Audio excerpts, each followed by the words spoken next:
Think and grow rich का ये chapter 5 है जिसे पार्ट 2 में पेश किया जा रहा है। विशिष्ट ज्ञान, निजी अनुभव या अवलोकन, दौलतमंद बनने की ओर चौथा कदम। ज्ञान के दो प्रकार होते हैं, पहला सामान्य ज्ञान और दूसरा विशिष्ट ज्ञान। सामान्य ज्ञान चाहे जितना भी अधिक हो, संपत्ति के संग्रह के मामले में ये बहुत अधिक उपयोगी नहीं होता है।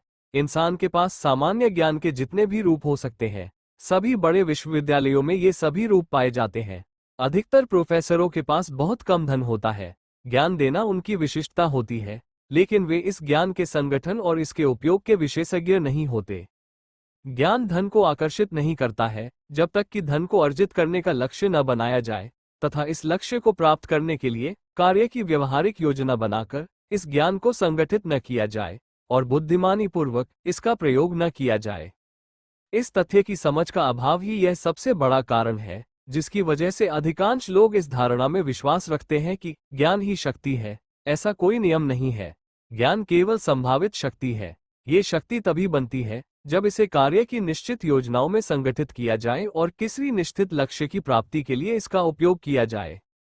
शिक्षा के सभी तंत्रों में मिसिंग लिंक यही है कि शैक्षणिक संस्थाएं अपने विद्यार्थियों को ये सिखाने में असफल रहती है कि ज्ञान के हासिल हो जाने के बाद वे अपने ज्ञान को संगठित कैसे करें तथा उसका उपयोग कैसे करें। कई लोग यह मानने की गलती करते हैं कि क्योंकि हेनरी फोर्ड बहुत कम समय के लिए स्कूल गए थे, इसलिए उनके पास शिक्षा कम थी। जो लोग ये गलती करते हैं वे दरअसल शिक्षा का सही अर्थ नहीं समझ पाए हैं। एजुकेशन शब्द लैटिन शब्द एजुको से बना है, जिसका अर्थ है बाहर लाना या अंदर से विकसित करना। यह जरूरी नहीं है कि वही व्यक्ति शिक्षित हो जिसके पास सामान्य या विशिष्ट ज्ञान पर्याप्त मात्रा में हो। शिक्षित आदमी वह होता है जिसने अपने मन को इस तरह से विकसित कर लिया है कि वह जो चाहता है उसे हासिल कर सकता है और इस प्रक्रिया में वह दूसरों को कष्ट नहीं पहुंचाता है। यानी वह इस बात का ध्यान रखता है कि उसकी स्वतंत्रता वहां से खत्म होती है जहां से अगले की शुरू होती है। प्रथम विश्वयुद्ध के दौरान शिकागो के एक अखबार ने कुछ संपादकीय छापे जिसमें अन्य बातों के अलावा इस बात का जिक्र भी था कि हेनरी फोर्ड एक अज्ञानी है। फोर्ड ने इस वक्तव्य पर आपत्ति जताई और उस अखबार के खिलाफ एक मुकदमा दायर कर दिया। जब मुकदमा कोर्ट में चला तो अखबार के वकीलों ने अपनी बात को सही साबित करने के लिए फोर्ड को गवाही के लिए बुलाया ताकि जूरी के सामने ये साबित किया जा सके कि फोर्ड अज्ञानी है। वकीलों ने फोर्ड से बहुत सवाल किए जिनसे ये साबित हो सके। हालांकि उनके पास कार बनाने का विशिष्ट ज्ञान था, लेकिन बाकी सभी मामलों में उन्हें कतई कोई ज्ञान नहीं था। फोर्ड से कुछ इस तरह के सवाल दागे गए जिससे उन्हें नीचा दिखाया जा सके। बेनेडिक्ट अर्नल्डी कौन थे और 1776 के विद्रोह से निपटने के लिए ब्रिटेन ने कितने सैनिकों को अमेरिका भेजा था? सारे प्रश्नों को सुनने के बाद अंतिम प्रश्न का फोर्ड ने कुछ इस तरह जवाब दिया, मुझे ब्रिटेन द्वारा भेजे गए सैनिकों की सटीक संख्या पता नहीं है, परंतु मुझे ये जरूर मालूम है कि जितने लोग यहाँ गए थे उनमें से बहुत कम वापस लौटे। अंततः फोर्ड इस तरह के बेहुदा प्रश्नों के जवाब देते देते थक गए और उन्होंने एक अजीब से सवाल का जवाब कटघरे में आगे तरफ झुकते हुए विरोधी वकील की तरफ उंगली दिखाते हुए दिया। आपके द्वारा पूछे गए बेहुदा प्रश्नों का जवाब अगर मैं सचमुच देना चाहूं तो मेरे ऑफिस की मेज पर कई बटन लगे हुए हैं जिन्हें दबाकर मैं अपनी सहायता के लिए ऐसे आदमियों को बुला सकता हूं जो उस विषय के विद्वान हैं, जिनसे मैं उस विषय पर जितने प्रश्न पूछूंगा वे उन सब के सटीक उत्तर दे देंगे। अब क्या आप मुझे बताएंगे कि जब मेरे नज़दीक ऐसे लोग मौजूद हैं जो मेरे हर प्रश्न का उत्तर दे सकते हैं तो मैं इन प्रश्नों के उत्तर मालूम करने के लिए अपने मन में ढेर सारे सामान्य ज्ञान का अध्ययन करके क्यों भरूं? इस जवाब में निस्संदेह दम था। इस जवाब से वकील की हालत खस्ता हो गई। इस जवाब को सुनकर अदालत में बैठे हर व्यक्ति को यह एहसास हो गया कि ऐसा जवाब कोई शिक्षित व्यक्ति ही दे सकता है, कोई अशिक्षित व्यक्ति तो कभी नहीं। मेरी नज़र में हर वो व्यक्ति शिक्षित है जो ये जानता है कि जरूरत के समय उसे इस विषय का ज्ञान कहाँ से मिलेगा और उसे कार्य के रूप में उपयोग कैसे किया जा सकता है। अपने मास्टरमाइंड समूह के सहयोग से हेनरी फोर्ड के पास का सारा विशिष्ट ज्ञान था जिसकी उन्हें अमेरिका का सबसे धनी व्यक्ति बनने के लिए जरूरत थी। ये जरूरी नहीं है कि वह सारा ज्ञान उनके दिमाग में ही हो। एंड्रू कार्नेगी ने यह स्वीकार किया है कि उन्हें निजी तौर पर स्टील व्यवसाय के तकनीकी पक्ष के बारे में कतई कोई जानकारी नहीं थी, न ही उन्हें ये सीखने की कोई रुचि थी। उन्हें सिर्फ उत्पादन और बिक्री के विशिष्ट ज्ञान की जरूरत थी और उन्हें यह मास्टरमाइंड समूह के व्यक्तियों से प्राप्त हो गया। महान भाग्य का संचय करने के लिए शक्ति की आवश्यकता होती है और शक्ति उस संगठित विशिष्ट ज्ञान से प्राप्त होती है। अगला पैराग्राफ उन लोगों को विश्वास और उम्मीद दे सकता है जिन्हें इतनी अधिक जरूरी विशिष्ट शिक्षा नहीं प्राप्त हो पाए जितना किसी कार्य के लिए जरूरी है। कभी कभी कुछ लोग इतनी जरूरी औपचारिक शिक्षा न मिलने पर हीन भावना के शिकार हो जाते हैं। वो व्यक्ति जिसे ये पता होता है कि मास्टरमाइंड समूह के लोगों से वह जानकारी प्राप्त की जा सकती है जो किसी विशेष कार्य के जरिए धन अर्जित करने के लिए जरूरी है। थॉमस अल्वा एडिसन को ही देख लीजिए। उन्हें स्कूल में पढ़ने का मात्र 3 महीने का ही मौका प्राप्त हुआ। उन्हें कभी शिक्षित होने की कमी नहीं खली और न ही उनकी गरीबी में मृत्यु हुई। हेनरी फोर्ड को भी बहुत ही कम शिक्षा प्राप्त हुई, परंतु उन्होंने काफी धन अर्जित कर लिया। एडिसन और फोर्ड को अधिक औपचारिक शिक्षा से वंचित होना पड़ा, फिर भी वे सफल हुए। ये तथ्य आज के युवा लोगों को बीच में पढ़ाई छोड़ देने के लिए प्रोत्साहित नहीं करती है। आज के दौर में व्यापार की अच्छी शुरुआत करने के लिए एक नियत औपचारिक शिक्षा की खास जरूरत होती है। बेशक ये लोग अपवाद है। वेंडी रेस्टोरेंट की श्रृंखला खोलने वाले देव थॉमस ने भी पढ़ाई बीच में ही छोड़ दी थी, पर सफलता हासिल करने के बाद उन्होंने युवाओं को अपनी पढ़ाई जारी रखने के लिए प्रेरित किया, यहाँ तक कि वे खुद इसका उदाहरण बने और अपना हाई स्कूल का डिप्लोमा पढ़ाई छोड़ने के 45 वर्ष बाद हासिल किया। उन्होंने जनरल एजुकेशन डेवलपमेंट जेड की परीक्षा में बैठे और उसे उत्तीर्ण किया। ये परीक्षा लगभग हाई स्कूल के समक्ष थी। उन्हें ये डिप्लोमा उनके समुदाय के एक विशेष समारोह में दिया गया। थॉमस ने उस दिन विद्यालय के 500 विद्यार्थियों को संबोधित किया। हाई स्कूल की शिक्षा बीच में छोड़ने की वजह से मैं बहुत परेशान यहाँ। मुझे ऐसा लगता था कि अब बहुत देर हो चुकी है, परंतु अब मुझे ऐसा लग रहा है कि शिक्षा अर्जित करने के लिए कभी भी देर नहीं होती है। उम्मीद है कि यह अन्य लोगों को भी प्रेरित करेगा। डिप्लोमा हासिल करने के लिए प्रेरणा उन्हें तब मिली जब वे अपनी जीवनी देव्स वे को प्रोमोट करने के लिए देश के विभिन्न भागों में कार्यक्रमों में शामिल होते थे। कई शहरों में वे हाई स्कूल पास पत्रकारों से मिलते और बच्चों को अधिक से अधिक शिक्षा प्राप्त करने के लिए प्रेरित करते। पर उन्होंने चताया कि ये हाई स्कूल पास पत्रकार बड़े चालाक होते हैं। ये अक्सर मुझसे पूछते थे, जब आप यह कहते हो कि शिक्षा बहुत जरूरी है, फिर आपने अपनी पढ़ाई बीच में ही क्यों छोड़ दी? आपकी करनी और कथनी में इतना फर्क क्यों है? सच बताओ, मेरे पास कोई जवाब नहीं होता था। इसलिए मैंने निर्णय लिया कि मैं हाई स्कूल डिप्लोमा लेकर ही दम लूंगा। अब उनका उद्देश्य उन लोगों को शिक्षा जारी रखने के लिए बढ़ावा देना है जिन्होंने किसी कारणवश बीच में ही पढ़ाई छोड़ दी है, क्योंकि शिक्षा हासिल करने के लिए कभी देर नहीं होती है।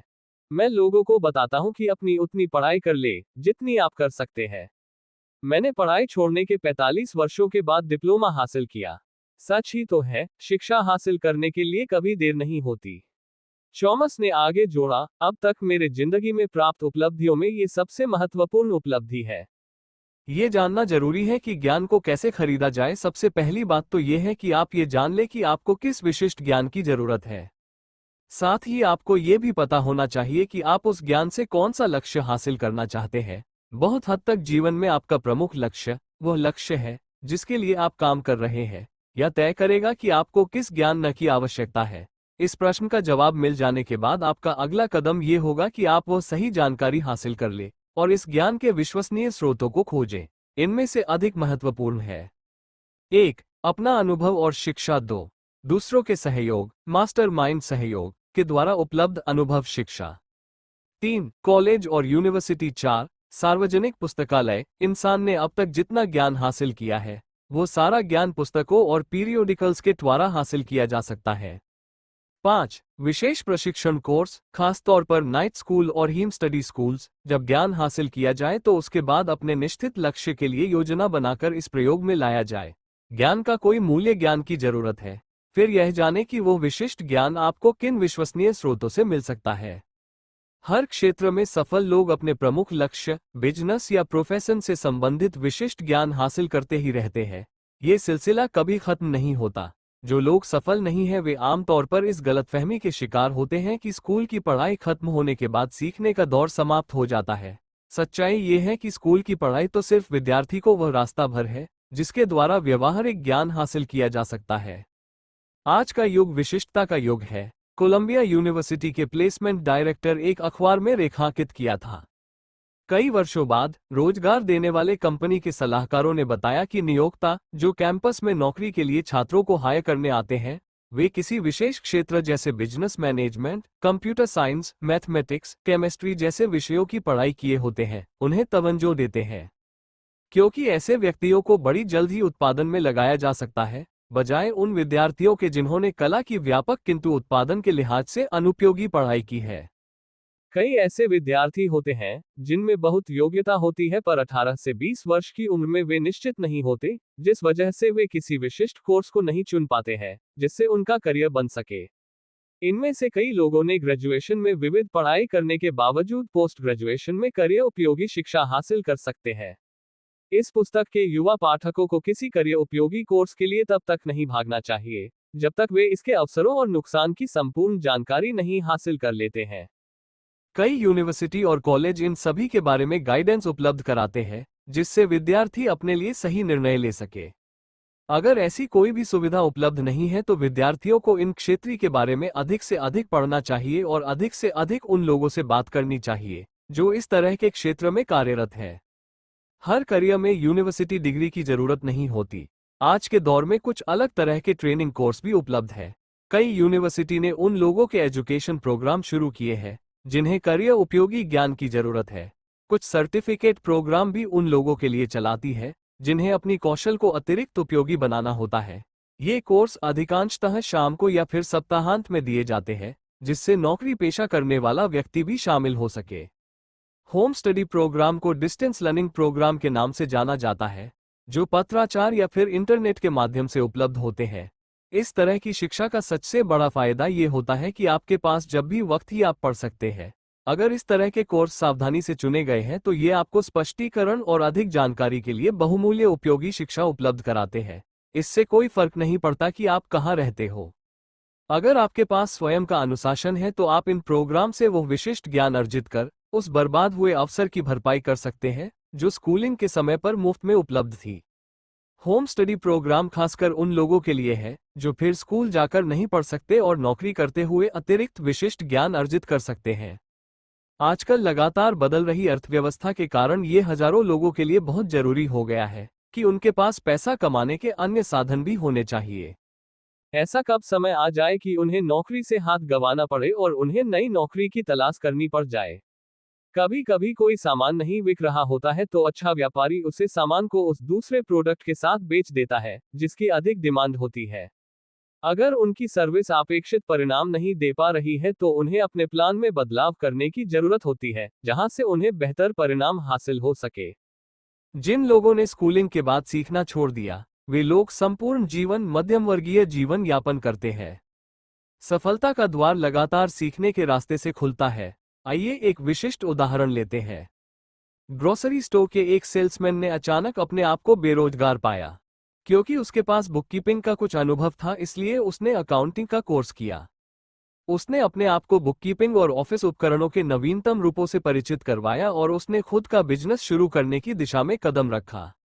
उसने अपने काम की शुरुआत उसी ग्रोसर से की जिसके लिए वह पहले काम किया करता था। इसके बाद उसने 100 से अधिक व्यापारियों से कॉन्ट्रैक्ट किया कि वह उनका हिसाब किताब रखेगा और बदले में नामात्र का मासिक शुल्क लेगा। उसका विचार इतना व्यवहारिक था कि जल्दी ही उसे एक छोटे डिलीवरी में एक पोर्टेबल ऑफिस बनाना पड़ा, जिसमें आधुनिक बुककीपिंग वाहनों का एक दस्ता है और उसके पास सहयोगियों का एक बड़ा स्टाफ है, जिनके द्वारा वह छोटे व्यापारियों की बहुत कम कीमत में बहुत ज्यादा और बहुत उम्दा अकाउंटिंग सेवा देता है। विशिष्ट ज्ञान और कल्पना वे तत्व थे जिनके कारण यह अद्भुत एवं सफल बिजनेस बन पाया। पिछले साल इस बिजनेस के मालिक ने जितना इनकम टैक्स चुकाया वो उस आदमी से 10 गुना था, जो उसे तब होती थी जब वह ग्रोसरी की दुकान में सेल्समैन हुआ करता था। इस सफल बिजनेस की शुरुआत सिर्फ एक विचार से हुई। बेरोजगार सेल्समैनों को यह विचार देने के बाद मैं अब एक और विचार देना चाहता हूं, जिसमें इससे भी ज्यादा आमदनी की संभावना है। यह विचार उस सेल्समैन द्वारा सुझाया गया था जिसने सेलिंग छोड़ दी और यह होलसेल स्तर पर बुककीपिंग के बिजनेस में गया। जब उसकी बेरोजगारी की समस्या के बारे में ये प्लान सुझाया गया तो उसने तुरंत कहा, मुझे विचार पसंद आया, परंतु मैं नहीं जानता कि इसे कैश में कैसे बदला जाए। दूसरे शब्दों में उसने शिकायत की कि बुककीपिंग का ज्ञान हासिल करने के बाद उसे यह मालूम नहीं था उसकी मार्केटिंग कैसे की जाए। एक युवा महिला टाइपिस्ट की मदद से इसने पूरी कहानी लिखी और एक बहुत आकर्षक पुस्तक तैयार की जिसमें बुककीपिंग के नए सिस्टम के लाभों का वर्णन किया गया था। सभी पृष्ठों को सुंदरता से टाइप किया गया और एक साधारण स्क्रैपबुक में लगा दिया गया, जिसमें नए बिजनेस की कहानी इतने प्रभावी ढंग से कही गई थी कि इसके मालिक के पास इतने ज्यादा अकाउंट आ गए कि उन्हें संभालने में उसे बड़ी मशक्कत करनी पड़ी। देश भर में ऐसे हजारों लोग हैं जिन्हें ऐसे मार्केटिंग विशेषज्ञ की सेवाओं की जरूरत है जो उनकी व्यक्तिगत सेवाओं की मार्केटिंग कर सके और उनके लिए एक आकर्षक बायोडेटा तैयार कर सके। यहाँ पर जो विचार दिया जा रहा है यह आवश्यकता की उपज था, आपातकालीन परिस्थिति में उठाया गया कदम था, परंतु इससे एक से अधिक लोगों का भला हुआ। वो महिला जिसके दिमाग में यह विचार आया, उसकी कल्पना शक्ति बहुत पैनी थी। उसने तत्काल समझ लिया कि इस विचार में एक नए प्रोफेशन को शुरू करने की ताकत थी, जिसके द्वारा उन हजारों लोगों की सेवा की जा सकती थी जिन्हें व्यक्तिगत सेवाओं की मार्केटिंग करने के लिए प्रैक्टिकल मार्गदर्शन की जरूरत थी। जब इस महिला को व्यक्तिगत सेवाओं की मार्केटिंग करने के अपने पहले प्लान में तत्काल सफलता मिली तो उसे प्रेरणा मिली। इसके बाद उस ऊर्जावान महिला ने अपने पुत्र की इसी तरह की समस्या का समाधान खोजा। उसका पुत्र अभी अभी कॉलेज से निकला था, परंतु उसे नौकरी नहीं मिल पा रही थी। उस महिला ने अपने पुत्र के लिए जो मार्केटिंग प्लान बनाया वह व्यक्तिगत सेवाओं को बेचने का मेरे द्वारा लिखा गया सर्वश्रेष्ठ उदाहरण है। जब प्लान पुस्तिका पूरी हुई तो इसमें टाइप किए हुए 50 पेज थे और संपूर्ण जानकारी दी गई थी। इस प्लान पुस्तिका में यह भी बताया गया था कि उसके पुत्र को किस तरह का पद चाहिए। इसके अलावा इसमें यह भी स्पष्ट रूप से बताया गया था कि वो उस पद पर किस तरह काम करेगा। प्लान पुस्तिका की तैयारी में कई सप्ताह की मेहनत लगी, जिस दौरान उस महिला ने अपने पुत्र की हर दिन सार्वजनिक लाइब्रेरी में भेजा, जहां से वो अपनी नौकरी से जुड़ी हुई सर्वश्रेष्ठ किताबों से डाटा लेकर आता। उसने अपने पुत्र को उसके संभावित नियोक्ता के सभी प्रतियोगियों के पास भी भेजा और यह महत्वपूर्ण जानकारी हासिल करवाई कि उनके लिए बिजनेस की कौन सी विधियां महत्वपूर्ण है। प्लान बनाने में ये जानकारी बहुत महत्वपूर्ण साबित हुई क्योंकि इसके द्वारा ये जाना गया कि वह अपने अपेक्षित पद पर किस तरह काम करेगा। जब प्लान बनकर तैयार हो गया तो इसमें आधा दर्जन से अधिक श्रेष्ठ सुझाव थे जिनके दोबारा संभावित नियोक्ता को लाभ हो सकता था और उसका बिजनेस बेहतर बन सकता था। आपकी इच्छा हो सकती है कि आप पूछे नौकरी हासिल करने के लिए इतनी मशक्कत करने की क्या जरूरत है? इसका जवाब ये है, किसी काम को अच्छी तरह से करने में थोड़ी मशक्कत हो जाती है तो कोई बुरा नहीं है। उस महिला ने अपने पुत्र के हितों को ध्यान में रखते हुए जो प्लान बनाया उससे उसे पहले ही इंटरव्यू में वह नौकरी मिल गई जिसके लिए उसने आवेदन किया था और उसे वही वेतन दिया गया जो उसने मांगा था। यही नहीं, इससे भी ज्यादा महत्वपूर्ण बात यह है कि उसे नीचे के स्टार से शुरुआत नहीं करनी पड़ी। उसने जूनियर एग्जीक्यूटिव के पद पर एग्जीक्यूटिव की तनख्वाह पर अपना करियर शुरू किया। इतनी मशक्कत क्यों करना? इसलिए क्योंकि अगर इस पुत्र ने नीचे से शुरुआत की होती और उसने निरंतर तरक्की की होती तो उसे इतने ऊपर उठने में कम से कम 10 साल का समय लगता, जबकि सुनियोजित प्रस्तुति की वजह से उसे एक ही झटके में वह नौकरी मिल गई। नीचे से नौकरी शुरू करना और ऊपर के पदों पर निरंतर तरक्की करने का विचार हालांकि दमदार नजर आता है, परंतु इसमें सबसे बड़ी आपत्ति यह है, ज्यादातर लोग नीचे से शुरुआत करते हैं और वे अपने सर को इतना ऊपर नहीं उठा पाते कि अफसर उन्हें देख पाए और इसलिए वे हमेशा नीचे ही बने रहते हैं। हमें यह भी याद रखना चाहिए कि नीचे से जो दृश्य दिखता है वो इतना आकर्षक नहीं होता। इसमें महत्वाकांक्षा का गला घुटने की प्रवृत्ति होती है। हम इसे रूटीन में फंसना भी कह सकते हैं, जिसका अर्थ यह है कि हमें इसकी आदत पड़ जाती है। इसलिए हम अपनी तकदीर को स्वीकार कर लेते हैं और डेली रूटीन की आदत डाल लेते हैं। यह आदत अंततः इतनी प्रबल हो जाती है कि हम इससे बाहर निकलने की कोशिश करना ही छोड़ देते हैं। यह एक और कारण है जिसकी वजह से हमें सबसे नीचे की पायदान से 1 या 2 पायदान ऊपर से शुरुआत करनी चाहिए। ऐसा करने से आदमी यह आदत डाल लेता है ताकि वह अपने चारों तरफ देख सके कि लोग किस तरह आगे बढ़ रहे हैं, फिर वह अवसरों को पहचान सके और उन्हें गले लगाकर बिना झिझक आगे बढ़ सके। डैन हेल्पिन का उदाहरण एक बहुत अच्छा उदाहरण है। अपने कॉलेज के दिनों में प्रसिद्ध 1930 national championship Notre Dame football team के मैनेजर थे जब ये स्वर्गीय न्यूट रोकने के निर्देशन में थी। हेल्पिन ने बड़े ही निराशजनक समय में अपना कॉलेज पूरा किया क्योंकि उस वक्त मंदी के कारण नौकरियों हो गई थी। इसलिए इन्वेस्टमेंट बैंकिंग और मोशन पिक्चर्स में हाथ पांव मारने के बाद उन्होंने अपने भविष्य की संभावना का पहला कदम पहचाना, कमीशन बेसिस पर बिजली के हियरिंग एड्स बेचना। लगभग 2 सालों तक उसने ये काम लगातार किया, हालांकि वह इस काम को कतई पसंद नहीं करता था और वह कभी ऊपर नहीं उठ पाया होता अगर उसने अपने असंतोष को दूर न किया होता। उसने सबसे पहले तो वह लक्ष्य बनाया कि वह अपनी कंपनी का असिस्टेंट सेल्स मैनेजर बने और उसे यह नौकरी मिल गई। ऊपर की तरफ उठाए गए इस कदम ने उसे भीड़ के इतना ऊपर उठा दिया जिससे वो अधिक बड़े अवसर को देख पाया। इसके अलावा उसने अपने आप को इतना ऊपर उठा लिया था जहां अफसर उसे देख सके। उसने अपने हियरिंग ऐड बेचने के मामले में इतना शानदार रिकॉर्ड बनाया था कि प्रतिद्वंदी कंपनी डिक्टोग्राफ प्रोडक्ट्स कंपनी के चेयरमैन एम एंड्रूज ने यह जानना चाहा कि आखिर डैन हेल्पिन नाम का यह आदमी कौन है जो लंबे समय से काम कर रही डिक्टोग्राफ कंपनी की सेल इतनी कम करवा रहा है। उसने हेल्पिन को मिलने के लिए बुलाया। जब इंटरव्यू खत्म हुआ तो हेल्पिन नया सेल्स मैनेजर बन गया जिसे अकोस्टिकन डिवीजन का चार्ज दे दिया गया था। फिर ये देखने के लिए कि युवा हेल्पिन किस मिट्टी का बना है, मिस्टर एंड्रूज 3 महीने के लिए फ्लोरिडा चले गए और हेल्पिन को उसके हाल पर छोड़ दिया, चाहे वो डूबे या मरे। वो डूबा नहीं। दुनिया उगते हुए सूरज को प्रणाम करती है, डूबते हुए सूरज को कोई देखता भी नहीं। ने उसे प्रेरित किया। उसने अपने काम को इतने बढ़िया ढंग से किया कि वह अपनी कंपनी का वाइस प्रेसिडेंट चुन लिया गया। यह एक ऐसा पद था जिसे अधिकांश लोग 10 साल की निष्ठा भरी मेहनत के बाद हासिल करके गर्व का अनुभव करते। हेल्पिन को ये पद 6 महीने से भी कम में मिल गया था।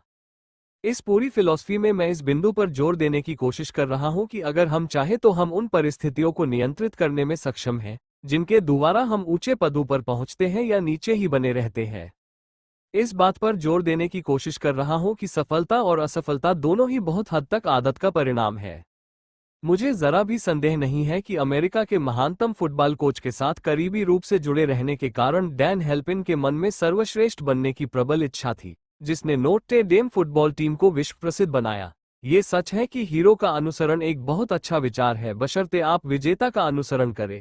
असफलता और सफलता दोनों ही स्थितियों में बिजनेस सहयोगी महत्वपूर्ण होते हैं। इस सिद्धांत में मेरा विश्वास तब सही साबित हुआ जब मेरा पुत्र ब्लेयर डैन हेल्पिन के साथ एक पद के बारे में चर्चा कर रहा था। प्रतियोगी कंपनी उसे जितनी तनख्वाह देती, श्रीमान हेल्पिन ने उसके सामने प्रारंभ में उससे आधी तनख्वाह का प्रस्ताव रखा। मैंने अपने पुत्र पर पिता की हैसियत से भावनात्मक दबाव डाला और उसे राजी कर लिया कि वह श्रीमान हेल्पिन के साथ काम करे। मैंने ऐसा इसलिए किया क्योंकि मेरा विश्वास है कि ऐसे आदमी के साथ करीबी संबंध बनाना एक अमूल्य अनुभव है, जो परिस्थितियों के साथ कभी समझौता नहीं करता। इस लाभ को धन से नहीं तौला जा सकता है। अपने कौशल को बढ़ाकर ऊंचाइयों में पहुंचना सिर्फ व्यापार के लोगों तक ही सीमित नहीं है। माइकल जीडन हर कदम में कड़ी मेहनत की, जिसकी वजह से वे अपने युग के सबसे महान एथलीट्स में से एक बने। उनके पास जीतने के लिए दृढ़ शक्ति भी और खुद को शेप में रखने और अपना बेस्ट खेलने के लिए असीम इच्छा शक्ति थी। वह दिन प्रतिदिन अपने मानकों को ऊंचा करने और अपने रिकॉर्ड को सुधारने के लिए प्रतिबद्ध थे। जॉर्डन ने बचपन में ही यह तथ्य सीख लिया था। हाई स्कूल में उन्हें टीम से निकाल दिया गया था, पर उनकी टीम में वापस लौटने की प्रतिबद्धता ने उन्हें अधिक अभ्यास करने के लिए प्रेरित किया, जो वे आज भी अनुसरण करते हैं। वे हर कदम को चुनौती की तरह लेते हैं और हर नए वर्ष की उम्मीदों की तरह स्वागत करते हैं।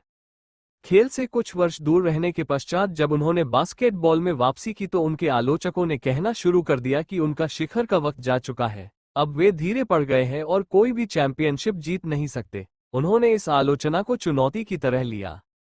वे और अधिक मेहनत करने लगे, हमेशा से अधिक। उन्होंने पर्सनल ट्रेनर के साथ 1 वर्ष का ट्रेनिंग प्रोग्राम प्लान किया, अपने जिम पर और अधिक मेहनत करने लगे। उन्होंने पाया कि जैसे जैसे आगे बढ़ते हो वैसे वैसे शरीर के लक्षण आपको बताने लगते हैं कि शरीर को किस तरह ऐसे शेप में लाया जा सकता है जिससे चैंपियनशिप स्तर पर लगातार खेला जा सके। परिणाम बहुत बढ़िया निकले। जॉर्डन ने अपनी टीम को 1996 और 1997 के चैंपियनशिप में जीत दिलाई और खुद दोनों ही वर्ष मोस्ट वैल्यूएबल प्लेयर का खिताब भी ले गए। माइकल जॉर्डन की दृढ़ता हमें ये सिखाती है कि किसी तरह प्रतिबद्ध होकर अपने उम्र और अपने आलोचकों से आगे बढ़ा जा सकता है। प्रतिबद्धता सिर्फ पहला कदम है। इसके बाद कठिन परिश्रम, शारीरिक और मानसिक व्यायाम भी बहुत जरूरी है, जो आपको शिखर पर पहुंचा सकता है। नीचे से शुरू करना ठीक नहीं है, इसलिए मैंने इस बारे में इतने विस्तार से बताया है कि अगर सही योजना बनाई जाए तो नीचे शुरुआत करने को किस तरह रोका जा सकता है। जिस महिला ने अपने बेटे के लिए पर्सनल सर्विस सेल्स प्लान बनाया था, उसे देश भर से लोगों के यह आग्रह मिले कि वो उनके लिए भी इसी तरह के प्लान बना दे। ये सभी लोग उसका सहयोग थे ताकि उन्हें अपनी व्यक्तिगत नौकरियों के बदले अधिक धन प्राप्त हो सके। हमें यह नहीं मान लेना चाहिए कि उस महिला की योजना सिर्फ चतुराई भरी सेल्समैनशिप थी, जिसके द्वारा वो उन लोगों को उन्हीं के सेवाओं के बदले में अधिक धन दिलवाती थी जिन्हें वे पहले कम दामों में बेच रहे थे। वो व्यक्तिगत सेवाओं के विक्रेता के अलावा उनके खरीदार का भी ध्यान रखती थी और इसलिए वो इस तरह की योजना बनाती थी जिससे नियोक्ता को उस अतिरिक्त धन के बदले में पूरा मूल्य मिले।